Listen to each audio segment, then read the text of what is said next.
बिस्मिल्लाहिर्रहमानिर्रहीम। अस्सलाम वालेकुम नाज़रीन, आप देख रहे हैं प्रोग्राम द लास्ट आवर में हूँ यासिर रशीद और स्टूडियो मेरे साथ मौजूद हैं सीनियर तजियाकार राना मोहम्मद अजीम साहब। नाज़रीन, मिशन इम्पॉसिबल कल रात को पॉसिबल बन गया और कल सुबह तक देर गए जब बैठने के बाद इस बात पे इत्तफाक हुआ कि 26वीं आईनी तरमीम मंजूर हो जाए, तो उसकी मंजूरी के बाद सुप्रीम कोर्ट ऑफ पाकिस्तान में जजेस की तकर्री का तरीक़ाकार भी तब्दील हो चुका है। पाकिस्तान में सूद का निज़ाम जो है वो 2028 के बाद राइज नहीं रहेगा। ये अब आईन पाकिस्तान के अंदर इंदराज हो चुका है।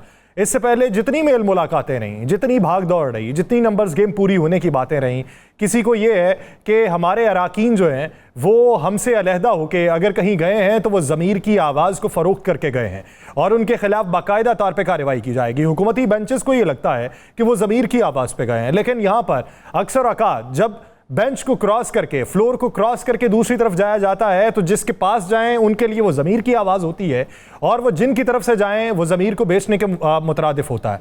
लेकिन इस आईनी तरमीम के बाद अब जो बाकायदा तौर पे आइन बन चुका है वो तरीक़ाकार जो नया बनाया गया, जिसमें जजेस की तकर्री होनी है कि माजी के अंदर जो राइज तरीक़ाकार था उसके मुताबिक सीनियर मोस्ट जज जो था वो सुप्रीम कोर्ट ऑफ पाकिस्तान का चीफ जस्टिस बनता था और अब की बार ये है कि सीनियर मोस्ट 3 जजेस में से तकर्रुर किया जाएगा। इंतखाब होगा बाकायदा तौर पे, पहले तकर्रुर होता था और अब इंतखाब होगा। इंतखाब का तरीक़ाकार जो है वो 12 रुकनी खुसूसी पार्लिमानी कमेटी करेगी और 12 रुकनी कमेटी में से तनासुब 2/3 अक्सरियत का चाहिए और 2/3 अक्सरियत में ये फैसला होगा कि आया नया chief justice of Pakistan justice Mansoor Ali Shah को बनाना है, जस्टिस मुनीब अख्तर को बनाना है या जस्टिस याहिया अफरीदी को बनाना है। अगर खुसूसी पार्लिमानी कमेटी की बात की जाए तो जो नाम सामने आए हैं, पाकिस्तान मुस्लिम लीग नून की तरफ से आज़म नज़ीर तारड़ उसका हिस्सा होंगे, ख्वाजा आसिफ उसका हिस्सा होंगे, एहसन इकबाल उसका हिस्सा होंगे और शाइस्ता परवेज़ मलिक साहिबा उसका हिस्सा हैं।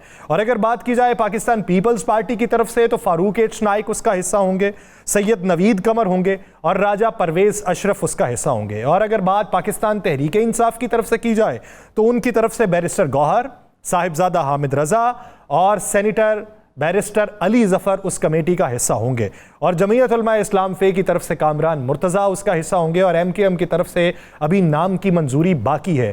देखना यह है कि फ़ैसला किसके हक़ में होता है, देखना यह है कि नई आइन साजी जो है ये पाकिस्तान के मफाद में किस हद तक है और ये आइन साजी किस हद तक देर पा है। इसी पे बात करने से पहले हुकूमती बेंचेस की तरफ से कल इस आइन साजी के हवाले से क्या मौक़िफ़ अपनाया गया था, जिसमें शहबाज शरीफ साहब की गुफ्तगू, बिलावल भुट्टो साहब की गुफ्तगू, ख्वाजा आसिफ गुफ्तगू, वो ज़रा मुलाहिज़ा कीजिए। मालाती साजिश हुआ करती थी और जिसके ज़रिए वज़ीर आज़म को उनकी छुट्टी कराई जाती थी।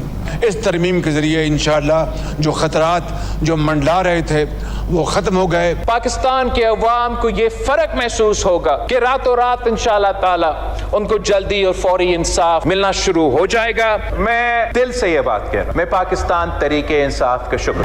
वोट को इज्जत जज नहीं देते, वोट को इज्जत ये पार्लियामेंट देती है। ये वोट को इज्जत है। वोट दो, हमें वोट दो क्योंकि हम वोट को इज्जत दे रहे हैं, हम इलेक्टेड लोगों को इज्जत दे रहे हैं। उन 17 बंदों से पावर लेके ये 350 बंदों को हम पावर दे रहे हैं। इस ज़मन के अंदर अपोजिशन की जो राय है, अपोजिशन की राय को भी मुलाहिज़ा कर लीजिए। बैरिस्टर गौहर और दीगर रहनुमाओं की गुफ्तगू। ये सुप्रीम कोर्ट पे अटैक करते रहे, आज पूरे अदालती निजाम पे इन्होंने अटैक किया है। आजाद अदलिया को उसका गला घोटने का आज ये प्रोसेस जो है वो इख्तिताम पजीर हो रहा है। इसी पार्लियामेंट में हमारे MNAs को उन्होंने ज़द-ओ-क़ौब किया। बाहर जाके एक बड़ा सा बैनर लिखते हैं, जमहूरियत फॉर सेल, रेट 1 अरब से 3 अरब रुपए फी MNA। ये जो अमल है आईनी तरमीम का, ये कंसेंसस बेस्ड नहीं, ये ना सिर्फ जुर्म है, ये आइन के खिलाफ है, बल्कि जितने दुनिया के मज़ाहिब हैं उनकी भी खिलाफ वर्जी। आप जबरदस्ती करके आमादगी नहीं ले सकते। कल इसी सेशन के दौरान मियां मोहम्मद नवाज शरीफ साहब ने शायराना अंदाज भी अपनाया था, वो भी ज़रा मुलाहिज़ा कर लें। जो दुख हमने अदलिया के हाथों उठाए हैं तो अदलिया के किरदार पे एक शेर है जो किसने लिखा है और मैं उस शायर का शेर पढ़ रहा हूँ कि नाज़ो अंदाज से कहते हैं कि जीना होगा, नाज़ो अंदाज से कहते हैं कि जीना होगा, जहर भी देते हैं तो कहते हैं कि पीना होगा, जब मैं पीता हूँ तो कहते हैं कि मरता भी नहीं, और जब मैं मरता हूँ तो कहते हैं कि जीना होगा। वैसे जनाब स्पीकर, मियां नवाज शरीफ साहब ने जो शेर कहा है, बड़ा बरमौका और बड़ा बरमहल कहा है, लेकिन ज़रा थोड़ा सा वज़न को ज़रा ख्याल रखना होता है शेर के अंदर। जहर भी देते हैं, कहते हैं कि पीना होगा, इसमें तो नहीं लगाना वरना शेर का बेड़ा गर्क हो जाता है। राणा साहब, गुफ्तगू आपने सुनी और आपने पहले भी सुन रखी है, क्या अख़ज़ करते हैं कि कितनी बड़ी तब्दीली रूनमा हुई? बिस्मिल्लाहिर्रहमानिर्रहीम, अस्सलातु वस्सलामु अलैका या सय्यदी या रसूल अल्लाह, अस्सलातु वस्सलामु अलैका या सय्यदी या हबीब अल्लाह, ताजदार ख़त्म नबूवत जिंदाबाद जिंदाबाद। एक तो यासर आपको बहुत मुबारक हो 26वीं तरमीम। आपके चेहरे पे आज जो मुस्कुराहट है, आपके दिल में जो लड्डू फूट रहे हैं, आप जितने आज खुश हैं, उससे मुझे अंदाज़ा हो रहा है कि इसका सारा क्रेडिट भी आपको है। मेरी वो जो 5 या 6 जर्नलिस्ट हैं उनमें से एक बड़ा क्रेडिट आपको भी है। चलें, ये आपको मुबारक हो और इस कौम को भी मुबारक हो। बस मुझे आप ये बता दें, ये आपने तकरीरें भी काफ़ी सुना दी जी और आपने सारा महल वकूफ़ भी बयान कर दिया, तो कुछ चीज़ें मैं चाहता था वो भी बता देते, लेकिन पता नहीं आपने क्यों छुपा के रखी, वो नहीं बताई। क्या? अब बाबू आदमी है इसलिए नहीं बताते। क्या? वो मैं बता दूंगा, अभी घबराए ना, फिक्र ना करें। मैं सारी चीज़ें बताऊंगा। तो सर मैंने सारा कुछ बता दिया, फिर वो आत्मा में उज्जत नहीं, ही रह जानी है। मैं उसके लिए भी तैयार हूँ, हाँ। मैंने तो यस कहना है ना। नहीं सर, आपने जो कहना है मैं उस पर यस कह दूंगा ना। मुझे ये बता दें, ये जो 26वीं तरमीम है, 26वीं आइनी तरमीम, जिसके लिए पूरी रात बैठे हैं, जिसके लिए इतने दिन लगाए हैं, इसके बाद अब कोई आवाम को इस पूरी 26वीं आइनी तरमीम के अंदर मुझे 5 फ़ायदे बता दें। 5 फ़ायदे 26 में से 5 फ़ायदे बता दें जो आम आदमी को मिलने हैं, जो ये मेरे सामने बैठे कैमरामैन को मिलने हैं। मुझे बता दें जो बाहर खड़े हेल्पर को मिलने हैं। मुझे बता दें जो सड़क पर फल बेचने वाले फल फरोश को मिलने हैं। मुझे बता दें कि जो इस मुल्क के आम तालिब इल्म को मिलने हैं, जो इस मुल्क के आम आदमी को मिलने। मुझे 5 बता दें, क्योंकि आप खुश बने हैं तो मैं आपकी खुशी में, मैं चाहता हूँ आवाम की खुशी भी शामिल हो जाए ना। वो मुझे 5 फ़ायदे बता दें। तो उन सब के रहनुमा जो हैं वो अपनी अपनी सीटों पे बराजमान रहेंगे, ये फ़ायदा कम है? ये आवाम को मैं पूछ रहा हूँ, आवाम को क्या मिलना है? तो सर आवाम के ही रहनुमा है ना वो किसके, कौन कहते हैं? ये पार्लियामान के अंदर बैठे हुए किसके रहनुमा? चले, एक फ़ायदा हो गया, मान लिया मैंने आपके। देख, मैंने आपसे कहना, मानिए आपकी हर बात पे यस कहना है। अगला दूसरा फ़ायदा बता दें। ये सर फ़ायदा बता, अफादियत बताने से मैं कासिर हूँ। नहीं, मैं अफादियत तो कह ही नहीं रहा। तो सर अफादियत ही पूछ रहे हैं ना, तो मैं वो अफादियत बताने से कासिर हूँ। वजह बना किया किसी ने? हाँ, क्या वजह? अवाम का फ़ायदा है ही नहीं, तो मैं क्या बताऊं? तो फिर किस चीज़ की तरमीम है भाई? अगर इसमें अवाम का फ़ायदा नहीं है तो जो ख्वाजा आसफ साहब ने वहां पे कहा है कि हम वोट को इज्जत देने आए हैं, जो आपने ख्वाजा आसफ साहब की तकरीर सुनाई है, फिर वोट को इज्जत, वोट किसका है? वोट इनका है, वोट इनका है, वोट आपका है। इसी तरह है ना, वोट बाहर रेडी वाले का भी है, vote BA class, BA MBBS का भी है, वोट यहाँ पे MBA करने वाले का भी है। फिर अगर वोट को इज्जत दो, क्या बात कर रहे हैं आप? उनमें से किसी को फायदा नहीं दे रहे, तो फिर तरमीम किस चीज की? आप ये कहते हैं कि जनाब कौम को बहुत मुबारक हो कि हमने अदलिया को गुलाम बना दिया। आप कहते हैं कौम को बहुत मुबारक हो कि अब जजेस की तैनाती वो करेंगे, वो सियासतदान करेंगे जिन पर करप्शन के, जिन पर दीगर मुकदमात के इंतहा केसेस हैं। आप कहते हैं कि मुबारक हो कौम को, खुश हो रहे हैं लोग, यहाँ पे शब्द देने जाए जा रहे हैं कि जनाब 26वीं तरमीम, 26वीं। मुझे भी पूरी रात जगाया, फजर भी मैंने खुदा की सब कसम टीवी की आवाज़ बंद करके वहीं पे पढ़ी। क्या ये है? हम उस मुल्क में रह रहे हैं जहाँ पे गुलामी का तोग गले में डाला जाता है और हम डोल की थाप पे भंगड़ा डालते हैं। हम इस चीज़ पे खुश हैं कि जनाब हमारे गले में गुलामी का तोग डाल दिया गया। अब मेरी किसी तगड़े सियासतदान से तल्लक होगा तो मेरा कोई फैसला हल होगा, मगर मेरा तल्लक किसी बहुत बड़े आदमी से होगा जिसकी सिफारिश पर जज लगेगा कोई, तो फिर होगा, मजा आएगा।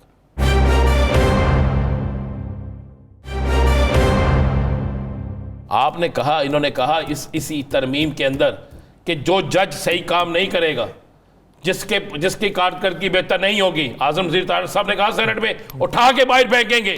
कौम का पैसा खा रहे हैं, तो जो सियासतदान जो है, जो कौम का पैसा खाते हैं, कौम के टैक्सों पे, हमारे और आपके टैक्सों पे पलते हैं, वहां पे सब कुछ करते हैं। अगर इनकी कारकर्दगी ठीक ना हो तो इनको जब तक असम्बली डिसॉल्व ना हो, जब तक नए इलेक्शन आए, उस वक्त तक ये हमारे पे मुसल्लत रहे। ऐसे ही है। इनको निकालेगा कौन? इस तरमीम में ये भी डाल देते कि जनाब हर 6 माह बाद या हर साल बाद एक रेफरेंडम कराएं, और रेफरेंडम में सब अवाम अपने पल्ले से रेफरेंडम कराएं कि ये एमएनए आपको हल्के में टाइम देता है, ये एमएनए आपके काम करते हैं, ये एमएनए इस एमएनए ने कानून के मुताबिक काम किया। और जो वहां पर 360 या 340 या 320 में से 300 लोग गूंगे बन के बैठते हैं, जो एक करारदाद भी पेश नहीं करते, एक मोशन भी पेश नहीं करते, जो सिर्फ टीए लेते हैं, जब उनके मुताबिक किसी ने फैसला किया। आपको अदलिया के 17 जज तो याद आ गए। तो वो जिनका आप कहते हैं वोट को इज्जत दो, हम वोट को इज्जत दे रहे हैं, तो वोट को इज्जत तो ये है कि जो वोट को इज्जत आप थी कि जनाब आप कहते हैं जनाब जो वोट को इज्जत नहीं दे रहा उसको भी फारिग करेंगे। ऐसी तरमीम कोई आएगी? वो फारिग करेंगे तो अपने आधे किधर जाएंगे? तो मैं तो यही कह रहा हूँ ना, कौन सी तरमीम? क्यों झूठ बोला जा रहा है? क्यों आवाम को पागल बनाया जा रहा है? हम किससे खेलते हैं?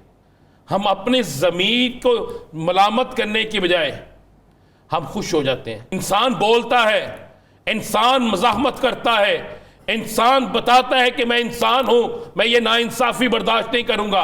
इंसान बताता है कि मैं ये जुर्म बर्दाश्त नहीं करूंगा। इंसान बताता है कि मैं हक के लिए लड़ूंगा। इंसान बताता है कि मेरे ज़हन में, मेरे अंदर शऊर है, मैं इस गलत को गलत कहूंगा, सही को सही कहूंगा। रात को कहा गया कि यह तरमीम मंजूर हो गई है और हम खुशी के शाबदियाने जा रहे हैं। मैंने अल्लाह की कसम खा के कहता हूँ, आज मैंने कम हो गए 300 लोगों से पूछा कि यार ये तरमीम क्या है, नहीं पता होगा। उन्होंने कहा केरी अजरी राती पास हुई है ना।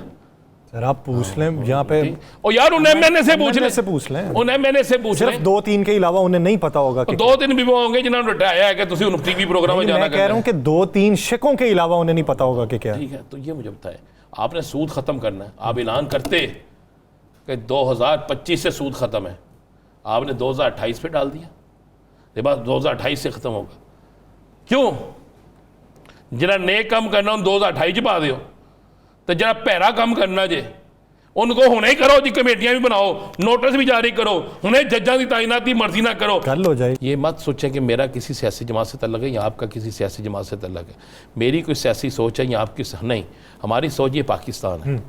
और जब पाकिस्तान की सोच ये है तो मुझे बताएं फिर आप क्या ये जुर्रत कर सकते हैं किसी और अदारे के मतलब ऐसा करने की? है जुर्रत? लेकिन ज़हन में रखिएगा, मैं आपको एक बात, पिछले साल 21 अक्टूबर को मियाँ साहब आए थे कबूतर उड़ाए मीनार पाकिस्तान में, बड़े खुश हुए, याद है ना आपको? तो ये आज साल की रहे मैं कह रहा हूँ 21 अक्टूबर था ना, नया जन्म हुआ नहीं, तो बड़ा खुश हुए। और उस दिन लगा वज़ीर आज़म नवाज शरीफ, ठीक कुछ अर्से बाद फरवरी की 14 तारीख को वैलेंटाइन डे था जिस दिन, और उस दिन मियाँ साहब को पता चला मैं तो वज़ीर आज़म नहीं हुआ। 6 दिन बाद क्यों डाला? वैलेंटाइन डे पे क्यों लगे? पिछले नहीं मातम था। नहीं पिछले ऐलान उस दिन हुआ था, याद करें ना, मैं आपको डेट टू डेट बता रहा हूँ। और अक्टूबर का महीना कभी खुशी कभी गम इनके लिए होता है। ये अक्टूबर के महीने में 2/3 अक्सरियत रखते हैं अक्सर अक्टूबर के महीने में, और उस महीने में ऐसी गलती कर जाते हैं, चाहे वो 12 अक्टूबर हो चाहे कोई हो। ज़हन में रखिएगा कि ये होता है। अभी तो इनको खुशी है ना, ये खुशी चलने दें, कुछ अर्सा चलने दें खुशी, फिर इसको इनको पता चलेगा वो फिर रात हो गया साढ़े 9, ये होने दें, कोई बात नहीं है। लेकिन राना साहब इसमें मौलाना का किरदार जो रहा, उन्होंने कहा कि मौलाना की गुफ्तगू सुनवाते हैं जी, मौलाना अताउर रहमान साहब और मौलाना फजलुर रहमान साहब, क्या मौक़िफ़ अपनाया? यही तरमीम जो तजवीज़ की गई इसी तरह पास होती, इंतहाई खतरनाक सांप साबित होता। जो उस सांप के दांत थे, जमीयत उलमा इस्लाम ने वो दांत तोड़कर बाहर निकाला। मैंने फ्रंट लाइन पर लड़ाई लड़ी है। अगर मैं उस वक्त आपके ऊपर होने वाले मजालिम में आपके शाना बशाना था, तो मैं आज भी इमरान खान पर होने वाली सख्तियों की मजम्मत आज इमरान खान पर होने वाली सख्तियों की मजम्मत करता हूँ अगर मैंने आप लोगों का साथ दिया था। और अताउर रहमान साहब कहते हैं हमने सांप के दांत तोड़ दिए। वो कहते हैं पुरानी उसका जवाब जो शीरी रहमान ने दिया था वो भी आप सुना देते, आप वो भी सुना देते कि शीरी रहमान साहबा ने जो उस पर उस वक्त कहा था, अगर आप वो भी सुना देते तो पता चलता। अभी कहानी का ना आपने नसीम एजाजी साहब के नावल भी पढ़े होंगे सारे अब मैं पढ़ाई में तो आप बहुत करते हैं ना, मैं तो कहा कि आप पढ़ाई करता रहता हूँ। मैं कहता हूँ आप तो इंसानों के चेहरे भी पढ़ लेते हैं, पढ़ाई में तो आप बड़े मास्टर हैं ना। तो इसलिए मैंने आपको आते ही कहा था, एक आप हैं एक वो है, दो ही लोग हैं जिनका काम चलता है।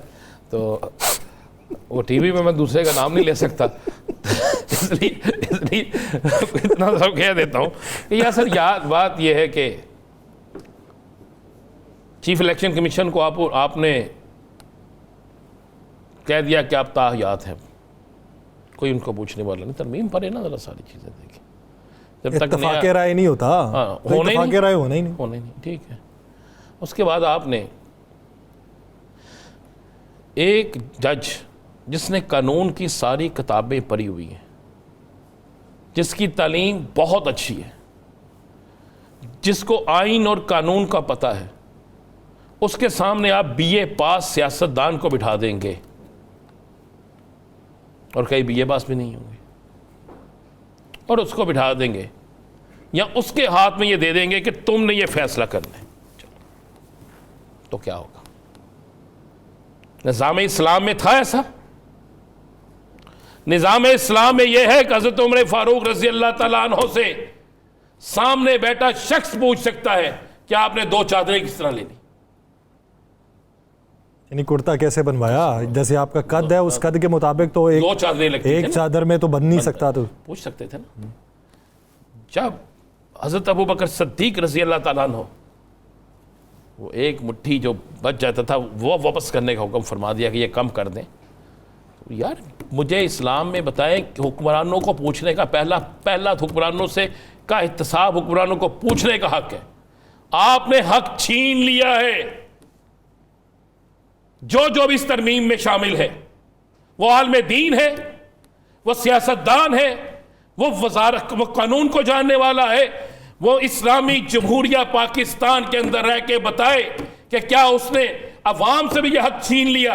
अवाम को यह हक देंगे कब? वो अब तो वो भी नहीं है यार, 5 साल बाद वो भी अवाम जो मुंतखब करती है वो होता ही नहीं, अवाम जो वोट देती है वो होता ही नहीं, वोट रिजल्ट होता ही नहीं। और आपने अदलिया को भी छीन लिया कि अदालत जिसके हाथ में तराजू होता था, क्या काजी फैसले करता था या उस वक्त का अमीर फैसले करता था?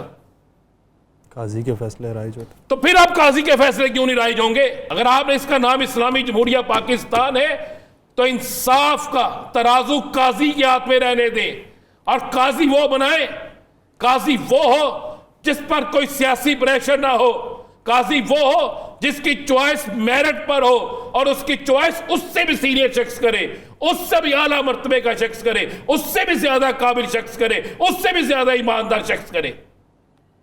फिर होता है ना, मेरे जैसे आप गंदे शख्स को कहीं जाके तुम जाके किसी की चॉइस कर, मैं कर सकता हूं, मैं तो फिर अपने आप को बचाने के लिए करूंगा। सारी बात। आप रात से खुश बैठे हैं, सुबह मिठाई भी आपने तकसीम कर दी है, सब कुछ कर दिया है। मिली नहीं सर, दुकान से मिली नहीं, मिली क्यों नहीं? मैंने अपनी आंखों से देखा आपको ये सारा कुछ करते हुए। आईनी दालच, एक शख्स आया, उसने कहा जनाब मुझे तो इन्होंने, मेरे बेटे को इसने कत्ल किया। वो कत्ल इसलिए किया कि जनाब ये फ़लाँ मामला था और ये पाकिस्तान के ख़िलाफ़ था, ये तो आईनी मामला हो, क्या भेजो इन्होंने भी उधर। तीसरा आया उठ के, उन्होंने कहा जनाब बड़ा मसला, मेरी जायदाद पे कब्जा हो गया, मैं तो जो हिजरत करके आया उधरों, तो वो इवज मनु जनाब है छड़ गया, ज़मीन है, ज़मीन मिली है, और पाकिस्तान ने मुझे देती है, गवर्नमेंट ऑफ पाकिस्तान, आईनी मसला पे ही दो उधर। अभी तो कई माँ आपको लगेंगे यही सोचते हुए क्या आईनी मसला क्या है। और आप जैसे यहाँ पे दानिशवर मिसालें देते हैं, उस दिन भी आपने प्रोग्राम में दिया अमेरिका की, आपको पता है अमेरिका के अंदर स्क्रूटनी क्या है जज बनाने के लिए? मैंने मिसाल क्या दी, मैंने तो साथ में ये भी कहा था कि ये भी तो देखें कि कॉमन लॉ कहाँ पे काम किया, कॉमन लॉ अगर वहाँ पे है या नहीं है। मैंने ये भी कहा था कि सुप्रीम कोर्ट के वो अंडर है, ये सुप्रीम कोर्ट से बरतर। आप भारत की बात की, आप लोगों ने हमारे बुजुर्गों ने आपको पता, भारत में ये जो आईनी अदालत है या आईनी बेंच है, ये किसके अंडर है? सुप्रीम कोर्ट इंडिया के। तो ये ऐसी कोई नवी मिसाल बनाती है, कुछ सानू छा ही नहीं चलता। चलें इसकी तौजीहात जानेंगे, एक ब्रेक लेते हैं। दानियल चौधरी हुकूमती रुकन वो हमें ज्वाइन करेंगे। नाज़रीन कहीं नहीं जाएगा, स्टे विद अस।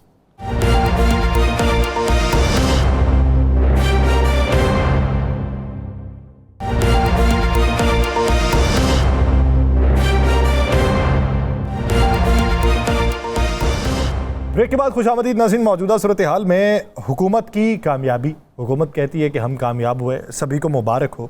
और इस कामयाबी में अवामी तनासुब कितना होगा, इसके जो असरात हैं वो अवामी सतह तक पहुँचेंगे या फिर सिर्फ हुकूमती सतह तक रहेंगे।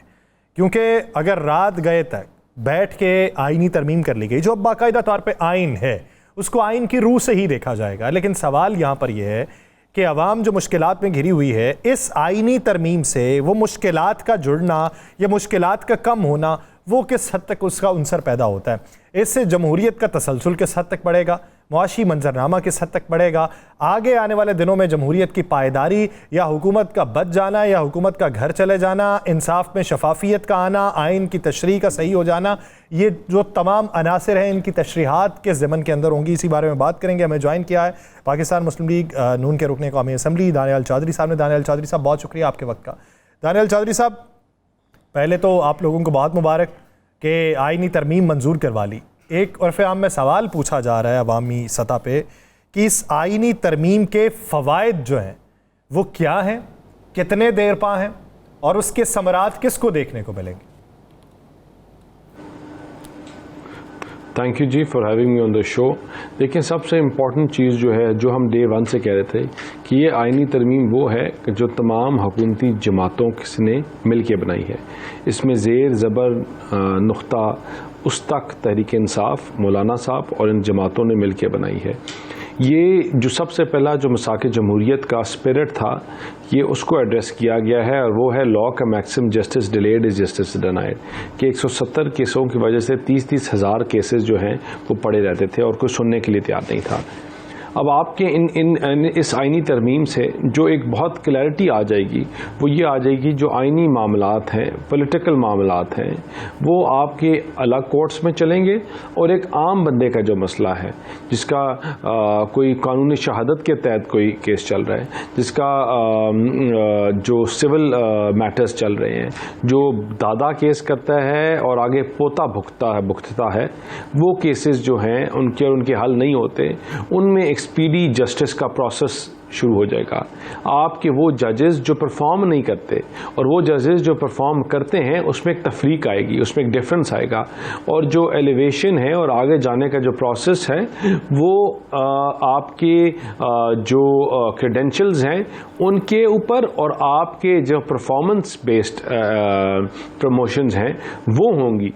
तो मुझे लगता है कि इससे एक पूरे प्रोसेस में एक बेहतरी आएगी और आपका इसके साथ जो पार्लिमान है वो स्ट्रेंथन होगा, पार्लियामेंट्री सॉवरेंटी इस्टेब्लिश होगी और चीज़ें जो हैं कि आपने एक प्राइम मिनिस्टर को कभी तनख्वाह ना लेने के ऊपर और एक प्राइम मिनिस्टर को आपका फैसला बात ना मानने पर घर भेजा और आपने फिर जो चीज़ों को डिस्टेबलाइज किया, जो चीज़ें जो प्रॉब्लम्स इश्यूज हमने देखे उसके बाद फेस किए, वो जो है वो एक जो ऊपर आपके एक हर वक्त एक तलवार लटक रही थी वो साइड पे हो जाएगी और इंशाल्लाह आपकी जो चीज़ें हैं वो बेहतरी की तरफ जाएंगी और आपको नज़र आएगा कि आगे आने वाले टाइम में एक पॉलिटिकल स्टेबिलिटी आएगी इंशाल्लाह इस मुल्क में।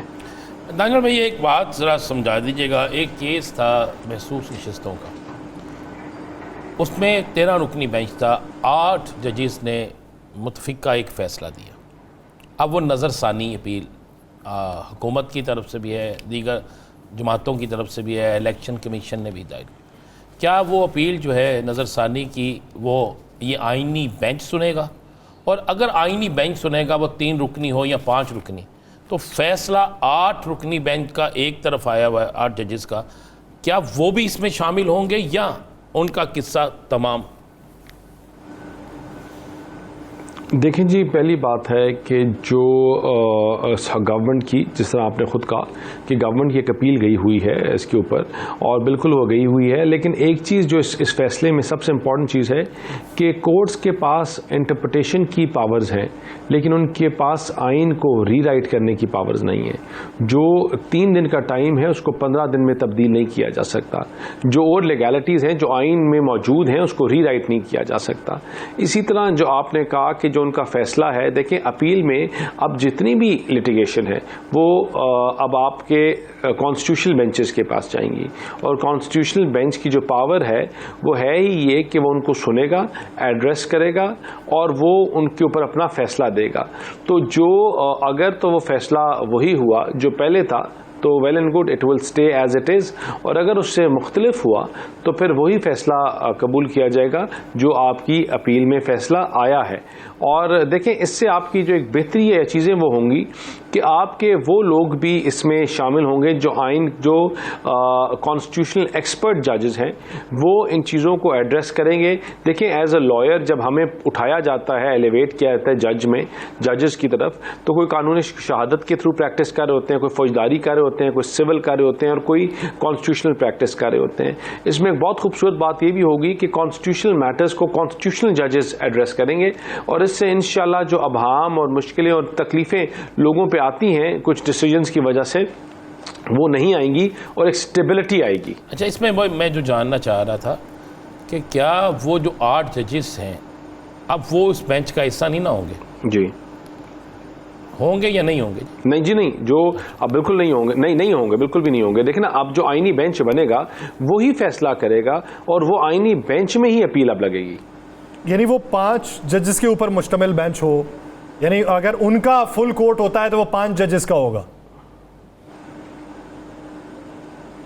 देखें, आपके आईनी मैटर्स जितने भी हैं, अब वो आईनी बेंच जो बनेगा वही जज सुनेंगे। 5 या 6 या 7 या 8 पहले जिन्होंने सुना हुआ है, दैट इज उन्होंने अपना फैसला या जो भी चीज़ है दैट इज देयर, और उसके बाद जो है आपकी अमेंडमेंट आ गई, आपकी बिल्स, आपकी तरमीम आ गई, उससे पहले आ गई, फिर उसके बाद ये आईनी तरमीम आ गई है, ठीक है। इसमें इसके प्रोसेस से पहले एक लेजिस्लेशन हुई थी, वो थी इससे पहले। अब जो ये मैटर है और उसकी जो गवर्नमेंट की अपील है वो जाके लगेगी आईनी बेंच के पास। लेकिन एक सवाल ये कि प्रोसीजर के मुताबिक रिव्यू पिटीशन जो है वो सेम बेंच के सामने लगती है, अब आईनी तरमीम उसके बाद आई है, तो वो ओवरलैप नहीं की जाएगी? नहीं, बिल्कुल भी नहीं। देखें, आपके कल अगर आइन के मुताबिक कल एक केस था, उसकी जो सज़ा है वो सज़ाए मौत थी, और आज उसकी सज़ा जो है वो होगी है उम्र कैद, तो आप पे ऊपर वही अप्लाई होगी कि जो आज की है। तो अब रूल्स और प्रोसीजर और चीज़ें वही अप्लाई होंगी कि जो नई तरमीम के थ्रू हैं। तो अब आपके पास जो भी प्रोसेस है, जो भी है, वो आईनी बेंच ही फॉलो होगा। दानियल भाई, आईनी बेंच की तश्कील और ये नया आइन 26वीं आईनी तरमीम जो है, इसका नोटिफिकेशन जारी होने के बाद एक केस आज लगता है जस्टिस काजी फाइज ईसा साहब की अदालत, जिसमें हामिद खान साहब कहते हैं कि जनाब अब ये आपके दायरा इख्तियार में नहीं है, अब ये केस आईनी अदालत में जाएगा। लेकिन वो कहते हैं कि हमें तो अभी तक पता ही नहीं क्या आईनी अदालत आपको पता होगा, और वो उस केस का फैसला दे देते हैं, जबकि आईनी अदालत का नोटिफिकेशन जारी हो चुका है। आली अदालत कहता है 26वीं तरमीम का नोटिफिकेशन भी जारी हो चुका है, गज़ट जारी हो चुका है। बिल्कुल, देखिए जी, आपका जब गैजेट जारी होता है उसके बाद वो कोर्ट्स के पास जाता है, उसका टाइम, तरीका, किस तरह उसका एक प्रोसीजर है, वो प्रोसीजर फॉलो किया जाता है कि जो टीवी में बात हो रही है या नहीं हो रही, उससे तो इदारे या चीज़ें काम नहीं करते। अब जो है वो जाके उसने जब साइन होने के बाद, गैजेट इशू होने के बाद, वो तमाम ऑफिशियल तरीके से इदारों के पास पहुँच गया है, और अब जो नया बेंच कॉन्स्टिट्यूट होगा वही उसके ऊपर काम करेगा, और जो एग्जिस्टिंग केसेस सुन रहे हैं या सुन चुके हैं वो they will stand as it is, और अब जो नए जितने भी होंगे आज की तारीख के बाद, वो तमाम जो हैं या आईनी कोर्ट का वेट करेंगे या उन कोर्ट्स में जाएंगे। बहुत शुक्रिया बैरिस्टर दानियाल इस हवाले से अपना वक्त देने के लिए। नाज़रीन, दीगर इश्यूज़ पे बात करेंगे, एक शॉर्ट ब्रेक के बाद कहीं नहीं जाएगा। Stay with us.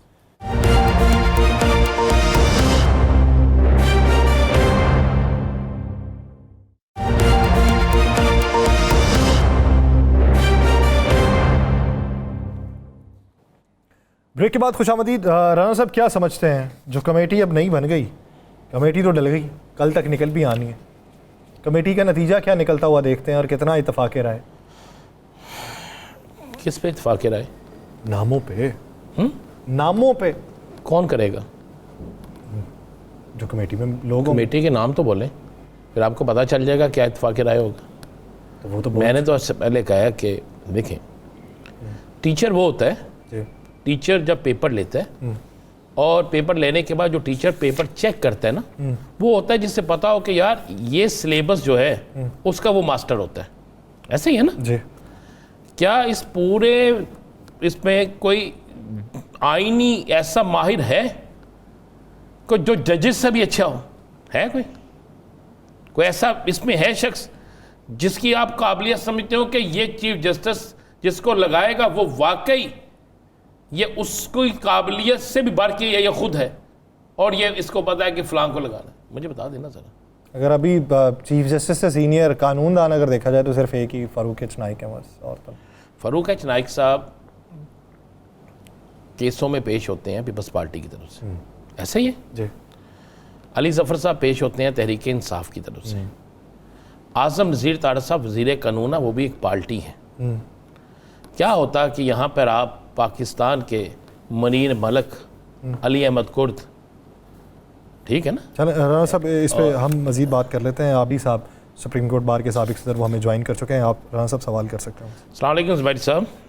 वालेकुम सलाम। अच्छा ज़ुबैर साहब, ये बताइएगा कि ये कमेटियाँ पड़ गई, बल्कि बन गई कमेटियाँ, जाके अब चीफ जस्टिस साहब की तकर्री के लिए कमेटीज बन गई है, वो जाएगी, वो चीफ जस्टिस की तकर्री में फ़ैसला करेगी और फ़ैसला करके फिर वज़ीर आज़म साहब को सिफारिश करेगी। क्या पाकिस्तान के अंदर ऐसा एक तो पहली दफ़ा हो रहा है, पहले ऐसा नहीं होता था? इससे आप समझते हैं कि निज़ाम अदल में या मेरिट पे को काम ठीक हो सकेगा?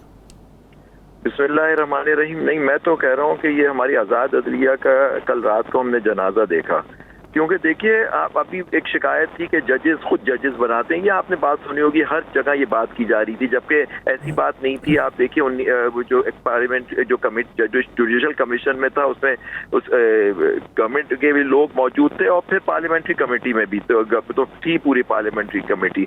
अब आप देखिए जो पार्लियामेंट्री कमेटी है सारे ही वो पार्लियामेंट्री जिसमें हुकूमती इत्तेहाद की अक्सरियत है वो अब चीफ जस्टिस का चुनाव करेगी। तो ये किस तरह से आज़ाद अदलिया के लिए सही हो सकता है कि वो एक चीफ जस्टिस का सिर्फ पार्लिमानी कमेटी करे ये? और फिर देखिए आप आज़ाद अदलिया का क्या मतलब होता है? आज़ाद ने मतलब होता है कि वो आज़ाद हो अपने फैसले करने, क्योंकि मैं आईनी उससे बात कर रहा हूँ कि सबसे ज़्यादा केसेस जो फाइल होते हैं वो हुकूमत के खिलाफ होते हैं। अब आम आदमी की बात कर रहा हूँ, इसलिए मैं पॉलिटिकल केसेस नहीं बात कर रहा कि जो इंटरप्रिटेशन, तो आम आदमी केस भी जो हुकूमत के फैसले होते हैं, हुकूमत का एक्शन होता है, उसमें आए उसमें ये कॉन्स्टिट्यूशनल पटिशन दाखिल होती थी। अब वो देखिए अगर वो अपनी मर्जी के जजेस बनाए, अपनी मर्जी की बेंचेस बनाए हाई कोर्ट में भी, और हाई कोर्ट के जजेस पे एक तलवार लटकती हो कि जी आपका तो हर साल एनुअल रिव्यू होगा और वो फिर अगर आप सही काम नहीं करेंगे तो आप जुडिशल काउंसिल से, सुप्रीम जुडिशल काउंसिल से आप फारिग हो सकते हैं, आपका केस वहां भिजा दिया जाएगा। तो आज़ाद देखिए जज को आज़ाद होना है अपने फैसले करने के आईन और कानून के हिसाब से,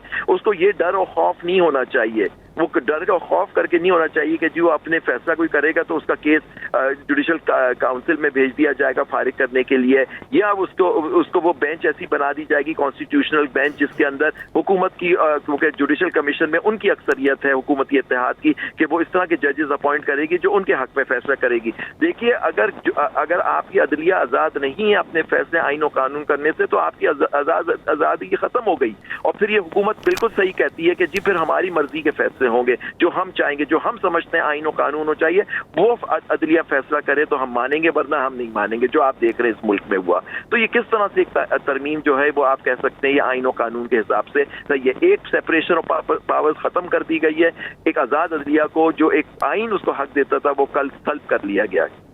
अच्छा ज़ुबैरी साहब, एक सीनियर मोस्ट जज का चीफ जस्टिस बनना और 3 में से अपराइट जज का चुनाव किया जाना, कैपेसिटी के लिहाज से, कैपेबिलिटी के लिहाज से, इसको किस नज़र से देखते हैं? देखिए ना, मैं ये तो नहीं कह रहा सारे जज मोहतरम है हमारे हाई कोर्ट के, सुप्रीम कोर्ट के, लेकिन आप देखिए ना उनको चुनाव चुन कौन रहा है? उनको चुन रहे हैं पार्लियामेंट्री कमेटी। वो कैसे फैसला कर सकते हैं इन तीनों में से कौन सा जज बेहतर है? वो कैसे, एक सिस्टम था कि सीनियर मोस्ट जज, ये बड़ी जिद्दोजहद के बाद ये फैसला हुआ था कि सीनियर मोस्ट जज बनेगा, चाहे वो अपने उससे आके वो जज बनेगा और जो चीफ जस्टिस रहेगा अपनी रिटायरमेंट की एज तक।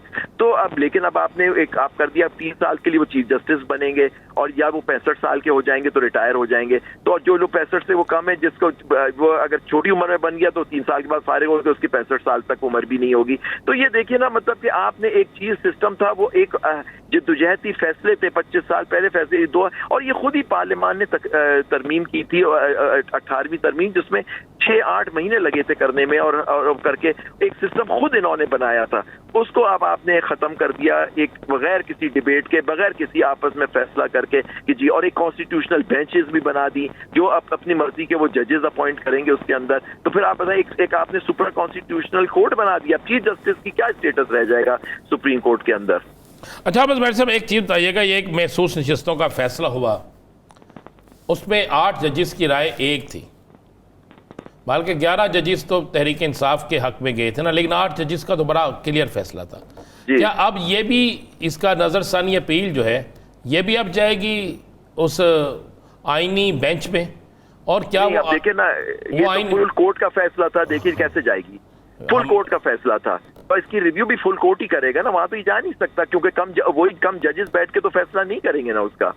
देखिए ना, मतलब कि रिव्यू जो होता है उन्हीं जजेस के पास जाना होता है। रिव्यू तो लॉ अभी 188 जो है वो तो चेंज नहीं हुआ ना, रिव्यू तो उन्हीं को करना होगा। अच्छा, रिव्यू का उसका लॉ चेंज नहीं हुआ इस आईनी तरमीम में?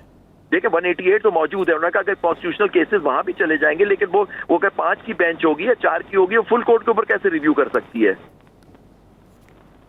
अच्छा जुबैरी साहब, एक चीज़ ये बताइए कि मौजूदा जो सेटअप है उस सेटअप के अंदर केसेस जो अगर तब्दील भी किए जाने तो किन बुनियादों के ऊपर तब्दील किए जाएंगे? यानी कैसे मालूम पड़ेगा ये आईनी केसेस हैं? यानी जिस तरह आज जस्टिस आयशा मलिक और जस्टिस मंसूर अली शाह ने कहा कि हमें भी समझने में वक्त लगेगा कि कौन सा आईनी है और कौन सा गैर आईनी। देखिए ये बड़ा इबहम है, इसी के ऊपर झगड़ा पड़ेगा, क्योंकि कुछ केसेस होते हैं प्योर कॉन्स्टिट्यूशनल होते हैं, कुछ होते हैं जो नॉर्मल जो कस्टम्स के टैक्स के ये हो गए, उसमें कॉन्स्टिट्यूशनल पिटीशन तो होती है, लेकिन उसमें कॉन्स्टिट्यूशनल इंटरप्रिटेशन तो नहीं हो रही होती ना किसी आइन के किसी शेख की। तो ये भी देखना होगा कि वो भी उधर जाएंगे या वो नॉर्मल कोर्ट में रहेंगे। अब देखें ना, ये सिस्टम तो बना गया, लेकिन को देखें बात क्या है, इसका बॉटम लाइन क्या है, इसका क्या है। उनका मकसद था इस आईनी तरमीम को करने का कि जो हम कहते हैं आइन और कानून है वही आप फैसले कीजिए, उसके बगैर हम ना आपकी फैसले मानेंगे ना आपकी बात मानेंगे। तो ये अब उन्होंने कर दिया कि उनके फैसले उनके हिसाब से जो वो समझते हैं आइन और कानून है आएंगे तो फिर माने जाएंगे, वरना नहीं माने जाएंगे। अच्छा, आपने एक तहरीक का ऐलान किया था, तहरीक बाकायदा कब से शुरू हो रही है? तहरीक होगी क्या, सिर्फ प्रोटेस्ट होगा अपने बार्स में या इस्लामाबाद की तरफ आएंगे? देखिए नहीं, तहरीक ये देखिए, तहरीक ये तो फैसला सारी वकुला बरादरी बैठ के फैसला करेगी कि तहरीक को किस तरह से हमें करना है, लेकिन एक चीज तो वकुला के पास हमेशा अवेलेबल है कि इसको जुडिशली चैलेंज। देखिए एक एक्ट बना है ना, एक्ट ऑफ पार्लियामेंट बना, आईनी तरमीम है, आइन का तरमीम करने का हक भी पार्लियामान के पास है, लेकिन पार्लियामान जो एक मुकम्मल पार्लियामान नहीं है, एक उस पर सीरियस इशू है कि किस तरह से इलेक्ट हुई है, कि उन्होंने एक आइन का एक हिस्सा बिल्कुल बिगाड़ के रख दिया, बेसिक स्ट्रक्चर जो सेलियंट फीचर्स हैं उसको तब्दील कर दिया। कोर्ट के पास ये इख्तियार तो है कि वो फैसला करे कि क्या आईनी तरमीम कानून आइन के हिसाब से है या नहीं है। तो अब ये देखेंगे, अब एक ऑप्शन ये भी तो होता है ना कि उसको चैलेंज किया, जुडिशियल रिव्यू हम सीख करें कि जी ये आइन को इसी बुनियाद पे ऊपर जुबैरी साहब फर्ज कर लें कि वो जो ट्रिब्यूनल्स बने हुए हैं उसके अंदर कोई फैसले हो जाते हैं, 6-7 लोग जो हैं वो उनकी गिनती होती है और पता चलता है कि जी ये गलत जीते हुए थे, कोई मुखालिफ जीता हुआ था, वो 6-7 के वोट भी शामिल हैं उसमें, तो फिर इस आइन को कहाँ पे स्टैंड देखते हैं? नहीं, पॉइंट है, अगर उन्होंने ये फैसला कर लिया कि ये गलत फैसला है तो इसकी अपील तो सुप्रीम कोर्ट में ही आएगी ना, इलेक्शन लॉ के तहत, तो सुप्रीम कोर्ट में जाएगी ना। ये तो नहीं लिखा कि कॉन्स्टिट्यूशनल कोर्ट में जाएगी, अल्लाह उसको भी अमेंड कर दें वो। नहीं मैं सर ये कह रहा हूं कि अगर वो ये साबित हो जाते हैं कि वो 6-7 गलत जीते हुए हैं, गलत नोटिफिकेशन था इलेक्शन कमीशन का, उसका इस आईनी तरमीम के ऊपर क्या असर पड़ेगा? क्योंकि आईनी तरमीम में तो वोट उन्होंने भी दिए होंगे। जी बिल्कुल दिए होंगे, लेकिन वो डी जूरे डिफेक्टो का होता है कि उस वक्त तो वो थे मेंबर, इसलिए। अब आप देखिए, अब ये सीटें जो थी, सुप्रीम कोर्ट का फैसला आया कि ये ये SIC को, ये PTI की सीटें हैं, आप उनको, लेकिन वो लोग जो उससे पहले उनको जिनको बांट दी गई थी इलेक्शन कमीशन ने वो सीटें, उन्होंने प्रेसिडेंशियल इलेक्शन में भी वोट दिया और भी वोट दिए उन्होंने, लेकिन उससे प्रेसिडेंशियल इलेक्शन तो खत्म नहीं हो गया ना, वरना वो लोग तो फिर बाद में उनको कह दिया गया कि रिजर्व सीट्स PTI की हैं जो उस वक्त उनको दे दी गई थी बाकी जमातों को। तो देखिए ना, वो ये देखना होगा कि अगर वो जीत भी जाते हैं, वही बात हो जाती है, उससे इस तरह इस पे लीगली उस पे फर्क नहीं पड़ेगा जो उन्होंने वोट दे दिया। लेकिन जो मेन इशू है इसके अंदर कि जब पार्लियामान मुकम्मल नहीं थी, सुप्रीम कोर्ट के फैसले पे अमल दरामद नहीं हुआ, ये रिजर्व सीट तो उनको नहीं दी गई, सेनेट की वहां से सीटें नहीं है, खैबर पख्तून एक प्रोविंस पूरा रिप्रेजेंटेड नहीं है उन सीटों पे जो उनका हक बनता है सुप्रीम कोर्ट के फैसले पे, तो फिर ये आईनी तरमीम कैसे हुई? फिर ये आईनी तरमीम कैसे हुई, इसके ऊपर सवाल उठेंगे और ये सवाल जो है ये कानूनी मंजरामे में बड़ी अहमियत रखते हैं। बहुत शुक्रिया आबिद ज़ुबैरी साहब इतना वक्त देने के लिए। नाज़रीन, प्रोग्राम का वक्त खत्म हो जाता है, मुझे और राना साहब को दीजिए इजाज़त। अपना बहुत सा ख्याल रखिएगा, मुलाकात होगी कल, अल्लाह निगहबान।